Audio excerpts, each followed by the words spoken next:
Erick Thohir update naturalisasi timnas Indonesia. Surat menyurat 2 pemain segera selesai. Harus ada izin dari orang tua. Ketua Umum PSSI Erick Thohir membagikan perkembangan terbaru terkait rencana pihaknya menaturalisasi 2 pemain untuk timnas Indonesia demi putaran kualifikasi keempat Piala Dunia 2026 zona Asia. Erick Thohir ingin menaturalisasi 3 pemain untuk timnas Indonesia, dengan 1 diantaranya adalah Mauro Zylstra.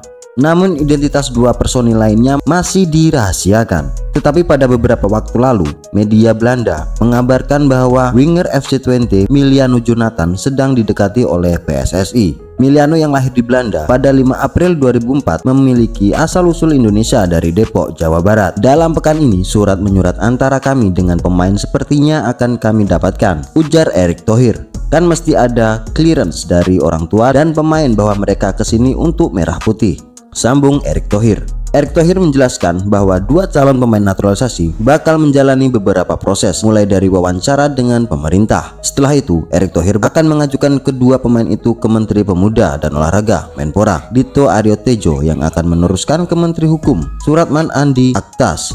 Erick Thohir menyebutkan Supratman bakal meminta persetujuan dari Presiden RI Prabowo Subianto untuk membahas dalam rapat kerja dan rapat paripurna DPR RI. Dari situ akan menjadi interview dari pihak pemerintah dengan mereka. Karena sudah ada surat, baru interview. Baru kita kirimkan surat ke Bapak Menpora, Pak Menpora ke Menhub, Kemenhum ke Bapak Presiden, dan terakhir Pak Presiden kirim ke DPR, tuturnya.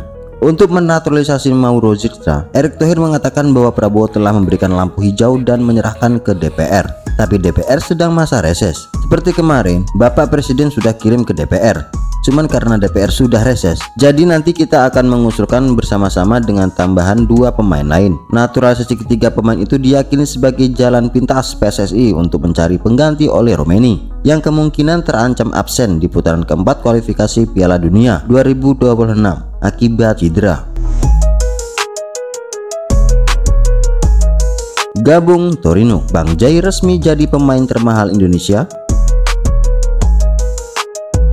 Jai selangkah lagi resmi gabung klub Serie A Torino. Menurut jurnalis Italia Marco Conterio, kapten timnas itu akan ditebus Torino dari Venezia sebesar 8-9 juta euro atau setara dengan 151 hingga 170 miliar rupiah. Torino sedang berusaha merampungkan kepindahan Saul Coco ke Spartak Moskow. Setelah itu Torino akan mendatangkan bek tengah asal Indonesia milik Venezia, yaitu Jay Etzes. Ternyata hampir mendarat di Torino pada 2024. Jika transfer di atas benar terrealisasi, bukanlah hal mengejutkan. Jay sudah dikaitkan dengan Torino sejak bursa transfer musim panas yang lalu. Saat itu Torino yang baru saja membajak pelatih Paolo Vanoli dari Venezia juga ingin menyertakan Jay Etzes ke kota Turin. Namun pendekatan yang dilakukan manajemen Torino tidak membuahkan hasil. Jay Etzes dipertahankan karena Venezia saat itu hendak eksis di Serie A. Sekarang Venezia tak lagi bermain di Serie A dan harus puas dengan bermain di Serie B 2025 hingga 2026.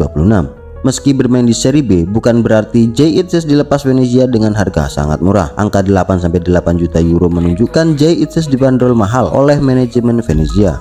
Jika semua transfer itu terrealisasi, maka Jay akan resmi tercatat sebagai pemain termahal timnas Indonesia dalam sejarah. Saat ini harga pasar Jay juga yang tertinggi ketimbang pemain timnas Indonesia yang lain. Angka itu mengungguli Messi Hilger yang menempati posisi kedua dengan 6,5 juta euro. Oleh karena itu, menarik menanti kelanjutan masa depan Bang Jay di bursa transfer musim panas ini.